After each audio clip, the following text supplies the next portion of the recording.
Today on the Big 3 in 30, the Heat and Bucks make a blockbuster trade. Final destination for Giannis Antetokoumpo after weeks, maybe even months of speculation. Now Milwaukee has to find a future after Giannis. The Milwaukee Bucks have agreed to a trade with the Miami Heat. And the Timberwolves deal Julius Randle to the Nets. Julius Randle got traded to the Brooklyn Nets on Monday. This is the Big 3 in 30 NBA. The three biggest stories in the NBA from our local experts at the Locked On Podcast Network. We bring you the real story, why it matters, what's next, who wins the big game, and more. All in 30 minutes. The Big 3 in 30 NBA starts now. Thank you for making the Big 3 in 30 your first listen of the day. Part of the Locked On Podcast Network, your team every day. Giannis Antetokoumpo is headed to Miami, instantly changing the Heat's championship expectations. David Rammel with Locked On Heat has all the info on the deal. Final destination for Giannis Antetokoumpo after weeks, maybe even months of speculation is that he is now a member of the Miami Heat. Giannis joins the team after his first 13 seasons in Milwaukee. The final trade, according to Shams Charania, breaking the news right before midnight on Tuesday. Giannis Antetokoumpo and Bobby Portis going to the Miami Heat in a total package that includes Tyler Hero, Khalil Ware, Jaime Jaquez Jr., Kasparas Giannakis, his one rookie season in Miami, now over. 3 first-round picks, including, of course, the number 13 pick in today's draft, 1 pick swap, and 1 second-rounder. So that's the final package that has been discussed for a long time now. I think the only difference there from what we had been seeing reported over the last few days and weeks was the inclusion of Kasparas Giannakis. Obviously, the Miami Heat willing to include anything and everything not named Bam Adebayo on the roster, but finally getting the deal done by choosing to include Kasparas Giannakis. Again, nothing confirmed as to whether or not that was the sticking point, but that's basically what it boils down to as far as the difference maker and from what we've seen reported over the last few days.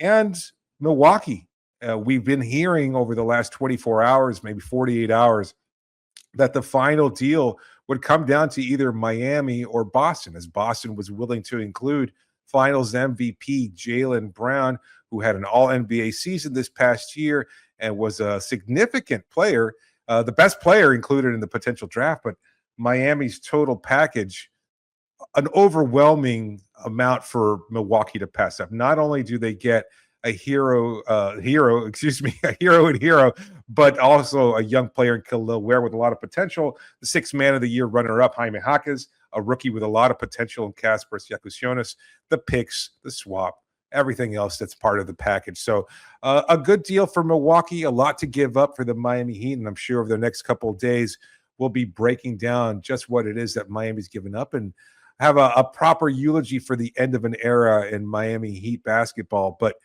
this is a big deal. Giannis Antetokoumpo, a member of the Miami Heat, and now what's next for the future? Because you've got Giannis, you've got Bam Adebayo, and some questions remain. Not only in the terms of the trade, which could look to expand, as Shams is reporting, the framework for the deal is done. The agreement has been made between the Miami Heat and the Milwaukee Bucks, but there's room for this deal to expand. We had heard that Tyler Hero possibly being shipped over to Detroit in a secondary move as part of this overall deal. That could still be on the table. Maybe that includes the return of Duncan Robinson, something that we'd also heard might be a possibility over the weekend. None of that is finalized just yet. Again, we'll probably be hearing more news over the next couple of days as the draft takes place and teams start to kind of negotiate from there. We don't know what's going to happen with the rest of the Heat roster. But Miami gets the 2-time MVP. They get a Defensive Player of the Year candidate, a top 5 player, one of the greatest players in NBA history, the greatest player in Bucks franchise history, a guy that can redefine your team in a number of ways. The fit might not seem ideal on paper. Maybe there's a chance that he could have won more in Boston. And ultimately, Milwaukee chose to take the better package in terms of players and picks. Probably a better overall offer than whatever Boston was willing to include that had Jaylen Brown as part of their package. And for Miami, they get out of Antetokoumpo, a guy that you can absolutely continue to build around. Bam Adebayo shifts into a secondary role. He'll be supplementing and complementing Giannis, and a new era begins with Giannis Antetokoumpo as a member of the Heat. I'm in shock here. We're still waiting for things to kind of continue to play out. We're waiting for more news, but right now, this seems like the final deal for the Heat to be able to land their superstar after weeks of speculation, years of falling short, whether it's for Donovan Mitchell or Dame Lillard. That one stings the most. For Giannis at the trade deadline just a few months ago, for James Harden, for Kevin Durant, so many names that the Heat have been linked to in recent years of trying to get a superstar, trying to build the right roster where they can build around a top player and continue to use their depth, to continue to use their great player development history and be able to build a legitimate title contender, and falling short. And Heat fans up to the 11th hour, and I'll admit, I was right there with them. I did not think this would be taking place. I thought with the inclusion of Brown that Boston might have finally gotten the upper hand because they were willing to offer a better player, a better singular piece than anything that Miami could offer. There's a lot of potential in the Miami package, whether it's Ware, whether it's Kasparas Giannis or Jaime Jaquez or any of the draft picks and what they might eventually manifest as. But in terms of what Brown legitimately brings to the table, I think you would have to look at that being the better singular piece. But that also comes into question with what is Milwaukee capable of doing? Because they had Giannis on the roster, who is a better player than Jaylen Brown was this past year, and whether or not he was going to be able to do enough with this roster and with Jaylen Brown on that team, would they have been in any better position than they were this past season with Giannis at the helm? And the answer is pretty clearly no. I don't think they would have been any better than what they were last year. Giannis obviously dealing with injury, but by and large still, again, a better player than Brown. And ultimately, Milwaukee chose to go in a different direction. You know what? That's for a later date. We can continue to speculate or add more to that. But for now, the point remains. Pat Riley gets it done. He makes the deal. Long-awaited acquisition here in the history of acquiring Jimmy Butler, Chris Bosh, LeBron James, drafting Dwayne Wade, trading for Shaquille O'Neal, even going back to 1995 when one of Pat's first moves was trading Glenn Rice to the Charlotte Hornets to get Alonzo Mourning, to get his franchise center. Miami now has their franchise player. The World Cup is here, and it's the most electric time in soccer. On Kalshi, you can trade every single match and the championship game, too. Switzerland is trading at 40% to beat Canada tomorrow, meaning a trade at $100 would put out $239 if they win. As the World Cup heats up, those numbers move in real time, and you can buy in or out at any time. On Kalshi, you're trading against peers in a live market, meaning there's no house, and as the probability changes, you can buy in or out of your position. For a limited time, download the Kalshi app and use code LOCKEDON to get $10 when you trade 10.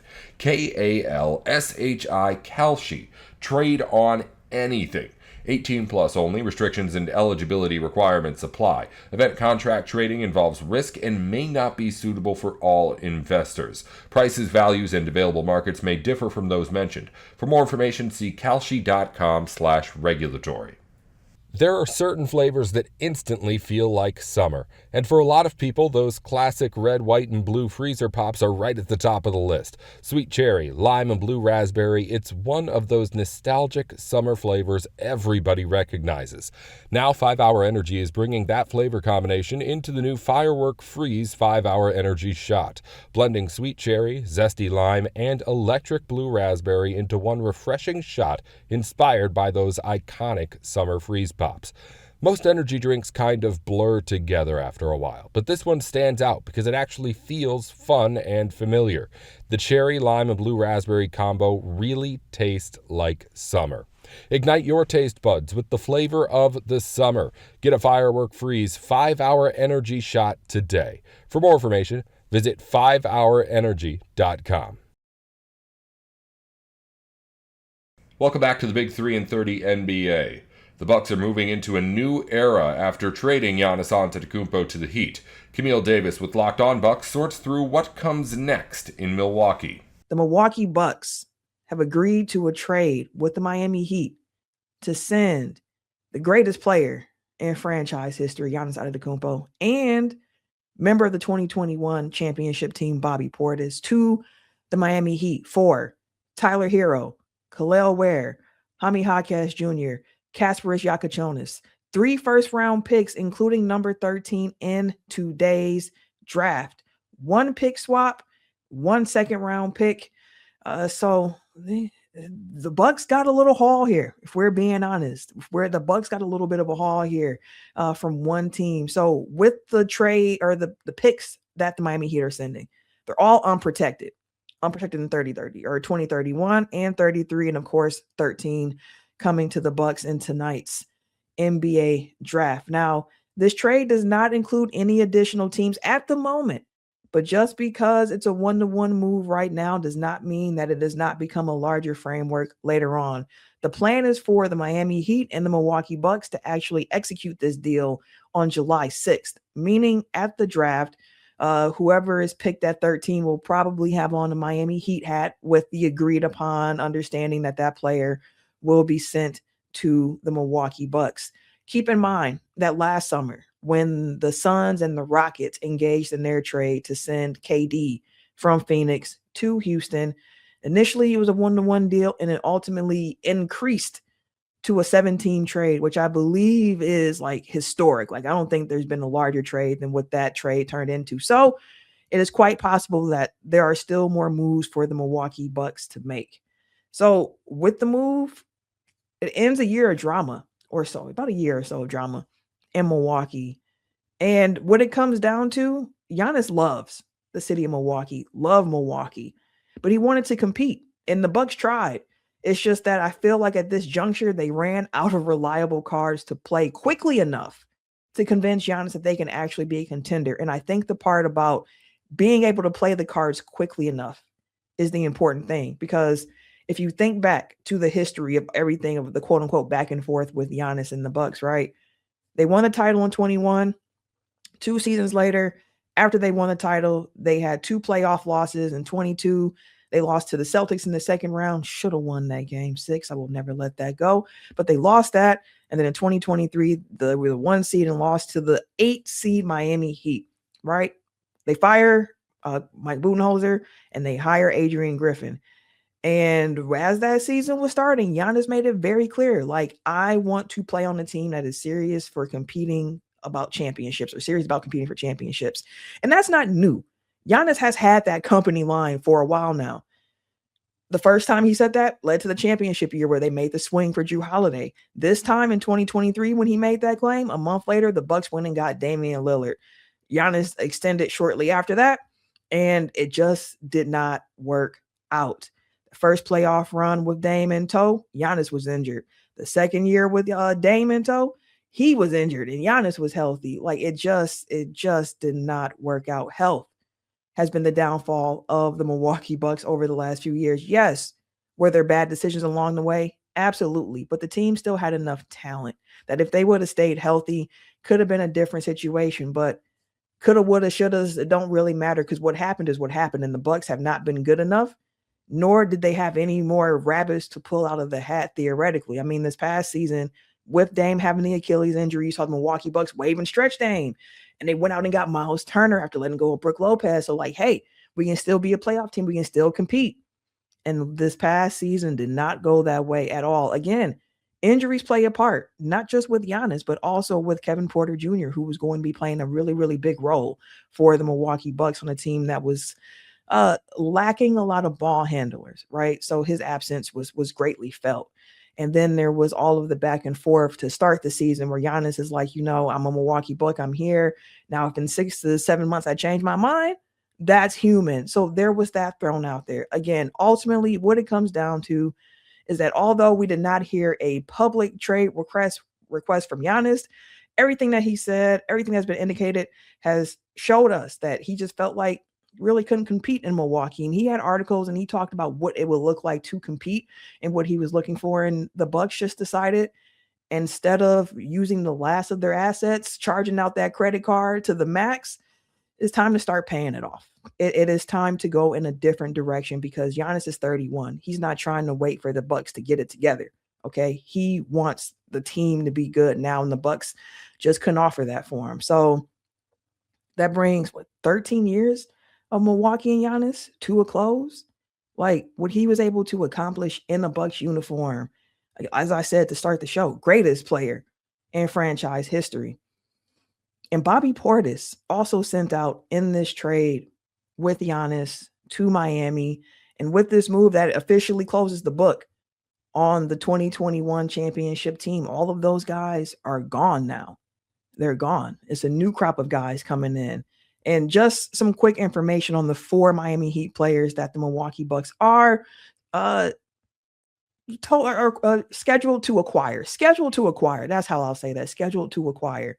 Tyler Hero. I'm sure a lot of Locked On Bucks fans, a lot of Wisconsin natives understand and know who Tyler Hero is because he grew up just outside of Milwaukee, went to Whitnall High in Greenfield, Wisconsin, and was there's a lot of people who are like, he's the hometown kid. He's going to get a lot of love. And I think that he will. But there is a subset of Wisconsin fans, Badger fans, who I know have some feelings about Tyler Hero since he did commit to play for Wisconsin, changed his mind, and went to Kentucky instead. So personally, I've said it before, I'll say it again. I went to Marquette. That has no effect on me. Good on you, Tyler Hero. If anything, good on you. But Tyler Hero, this past season, he was injured.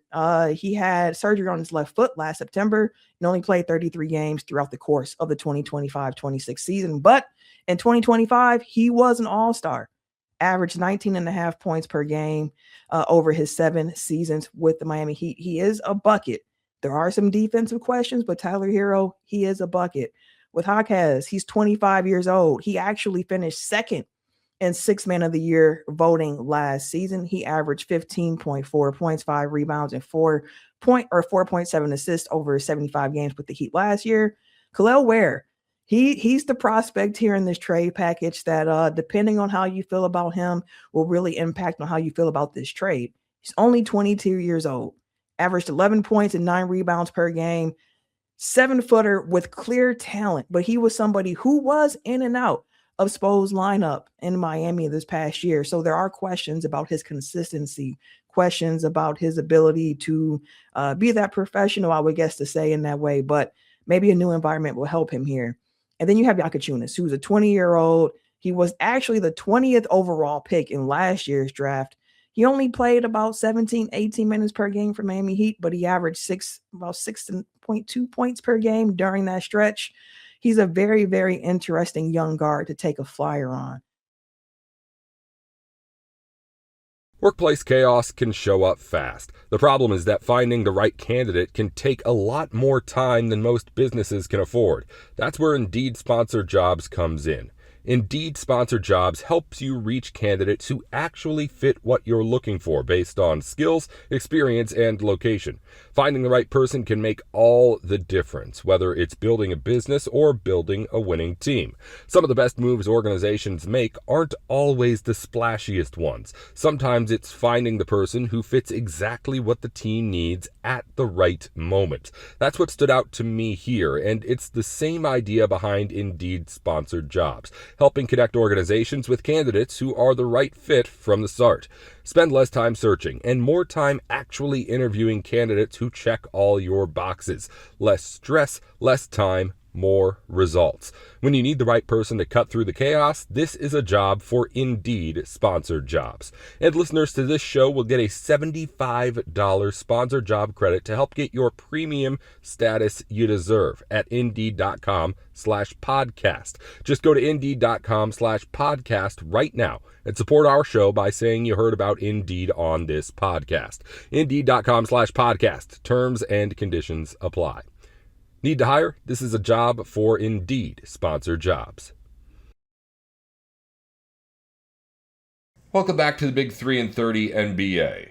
The Timberwolves are moving off Julius Randle in a 3-team deal that sends him to the Nets. Ben Beacon with Locked On Wolves lays out the move. But Julius Randle got traded to the Brooklyn Nets on Monday, and Ayo Dosunmu has signed an extension or will be signing an extension. We knew that was coming, but we have details, all that stuff. So this show, the final segment, I'm going to keep. I did talk a little bit about another trade or another draft possibility for Minnesota. Talked about Isaiah Evans. We'll keep that at the end. I'll set that up before we get there. But I want to spend the first two segments today talking about the Julius Randle trade, the immediate reaction that's happened within the last hour or so, based on what I've seen so far, what I think this means. Julius Randle being traded to the Brooklyn Nets. So that's what we're going to do here. Let's jump in. The Timberwolves trade Randle to the Nets as part of a 3-team deal that also includes the Chicago Bulls. The Timberwolves are also trading the number 28 pick in the draft. So later I'll talk about a draft possibility for number 28. Just know I recorded that before the trade. All these guys that could have been there at 28 are likely could still be there at 33 too. So that's still relevant. They're sending pick 28 along with Julius Randle to the Nets, and they get the 33rd pick back, which is, of course, the third pick of the second round, a very valuable pick. First-round picks get a guaranteed salary. That's not the case with second-round picks. You can also sign them to two-way deals. There's a lot of advantages to having a pick in the 30s. I've been saying all along, I thought they would do that. In fact, I traded for the 33rd pick, this actual pick. I traded back from 28 and got 33 in the Lockdown NBA mock draft about 10 days ago. I think there's a lot of value there. We don't need to worry about what the Bulls, the Bulls get Nick Claxton. The Wolves are going to get Mohamedou Gay, I think is the guy they'll get from the Bulls, who they'll waive. They just needed to have a piece coming back from the Bulls. So that doesn't really matter. The point is the Wolves traded Randle and they attached a first-round pick to get off of Randle's contract, but they get to slide back 5 spots. And I know this can be framed as, oh, they paid a tax, to get off of Randle. I mean, technically, yeah, but like drafting at 33 isn't all that much worse than drafting at 28. There's some advantages built in. Again, this is a deep draft. So a lot of the guys that would be there at 28 would be there at 33. So it's not like it's like a future, heavily protected second rounder. It's another valuable pick in this year's draft. So yeah, they did slide back 5 slots in order to get this trade done. And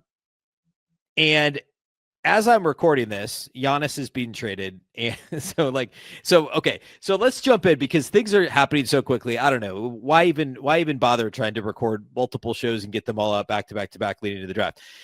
So I was coming into this with 3 possibilities for the Timberwolves. What happens next because of this trade? The most important thing is that the Wolves are creating a trade exception by trading Julius Randle, and that's where we'll spend most of the time. But I want to get to the Giannis piece first because it sounds like that's not going to happen. But what I was going to talk about was that the Timberwolves could jump in and facilitate a Giannis deal because of the space that they've created. That is not going to happen. It looks like the Bucks are trading Giannis to the Miami Heat. This is just my live reaction to reading the notification from Shams. So it sounds like that's what's going to happen here. The Timberwolves are not involved in the Giannis trade. That was my least likely, hey, they could help facilitate a trade by saying, oh, send us Jaime Jaquez Jr. or whoever, right? Like if somebody else doesn't want him, we'll take him. We have this cap space now. We can do this. That's off the table. Okay, so take that possibility away. I'm not going to talk anymore about the Giannis deal. That's not happening. The other 2 possibilities for Minnesota are they trade for a player that fits into the trade exception. I'm going to name names here in just a moment. Or they can use the cap space simply to resend Ayo Dosunmu, which is happening regardless, and it already reportedly has been agreed to. And then also they unlock the mid-level exception, which they did not have access to previously. The mid-level exception is going to be $15 million because they're now below that first. They're a non-tax paying team as of right now. Trade can't be finalized till July 6th. But assuming this trade happens officially, they'll have a $15 million this exception they can use to sign in free agency. They won't be able to do both. You can't use both the trade exception and the mid-level exception. So clearly what the Timberwolves are doing is option A is we trade for a guy that fits into the trade exception. Option B is if this doesn't work out, we have the mid-level to use. We know we're re-signing Ayo, and if you use the mid-level and re-sign Ayo, I haven't done all the math yet, but you certainly could end up back over the first apron. You're hard capped. And, you're in a very similar situation as you were financially prior to the Randle trade. The difference is you've reallocated the Randle money to whomever you signed for the mid-level. And and then Ayo Dosunmu, which is a better use of funds. We'll talk about Ayo's contract here in a little bit. But the most exciting part is the possibility of using the trade exception. So I want to dig in on that, and then we'll get back to the Ayo piece. We'll get back to the mid-level exception piece and kind of unpack that a little bit more. Our guy Jack Borman, who of course is on the postcast and has been on this show several times. He does the squad show Tuesdays and Thursdays. I'll probably have him on this show at some point in the next few days. But Jack Borman said on Twitter, he listed players the Wolves could theoretically target for their trade exception of about $33 million. We've talked about a few of these guys on the show. DeJounte Murray, Emmanuel Quickley, Jalen Suggs, Derek White, and Trey Murphy III. Now, I did basically a show and a half on Derek White already this week. I included Emmanuel Quickley as one of my pie-in-the-sky trade targets a couple of weeks ago on this show, which is funny because I also included Derek White. At the time, neither one had been rumored to be Timberwolves targets, and now they both have been on some level, or at least Quickley's been mentioned here by Jack. I guess I don't know if there's another rumor tying Quickley to the Wolves. But I at the time, I was like, I don't know why the Celtics would trade Derek White. I don't know why the Raptors would trade Emmanuel Quickley, but these are two guys I like as fits for the Wolves that they theoretically could get in a Randle trade, or if they generated an exception by trading Julius Randle elsewhere. Well, now they've generated that exception. And as Jack notes, they all fit underneath that $33 million exception. What that means is the Wolves don't have to send out matching salary. They can absorb that new salary into the trade exception. And there's a full list of guys, and actually Jack replied to his own post a little while ago with a full list of guys who make, in that range. Now, most of them are not like a real option. Like you're not getting, like Tyler Hero was just traded in the Bucks trade. You're not going to get Aaron Gordon. You're not going to get, like Andrew Wiggins, I think might have been in there too. Jalen Johnson. You're not getting Jalen, right? So there's a full list of guys that could fit. The ones that make the most sense are the ones I already listed. And there's some others that were mentioned. I think Kevin O'Connor mentioned Miles Turner. I don't think the Wolves are interested in Miles Turner. Doesn't make a whole lot of sense. Some other names that theoretically could be involved. Josh Giddey is one also, by the way. I don't know what else the Wolves would give up to get Josh Giddey, why the Bulls would be motivated to making that move, but that's another new name that has been mentioned and connected to the Wolves. I don't like DeJounte Murray as a piece for Minnesota. I've talked about that in the past. I just think the combination of not being a good enough shooter, the defense slipping a little bit, the injury proneness a little bit as well. I just think he's always been an inefficient offensive player and don't love the fit. So I don't want to spend much time on DeJounte Murray. I hope it's not him. We talked a lot about Derek White earlier this week. I don't think it's going to be Derek White. I don't know why the Celtics would trade him at this point. They're, I guess, not getting Giannis. So I don't know why they would trade Derek White unless for some reason Tim Connolly felt like he wanted to trade Naz Reid for Derek White and then trades 2/3 of his front court in a matter of days. I don't think that's going to happen. I don't know why the Celtics would necessarily make that trade. And you also couldn't necessarily, I don't believe you could make it work with Gobert either because Gobert's salary is higher than the exception. So I don't think that's doable. All that to say, I don't think that Derek White is that realistic anymore. I thought it would have been, I did say at one point, so prior to the Randle trade, what did I say the other day? I said, I thought Derek White could be a possibility if the Celtics don't get Giannis, right? Well, they're not getting Giannis. However, the Wolves have already traded Julius Randle. And I don't think the Wolves are going to say, we're going to trade Rudy Gobert for Derek White. So I think White's probably off the table. Jalen Suggs, there's a lot to like about Jalen Suggs as a target from an outstanding point of attack defender. From Minnesota, there's that too. I'm sure that'll get plenty of play here in the next couple of days. The offensive limitations to me are concerning. There's some advantage to having a low usage guy along with Anthony Edwards, but at the same time, is that ideal?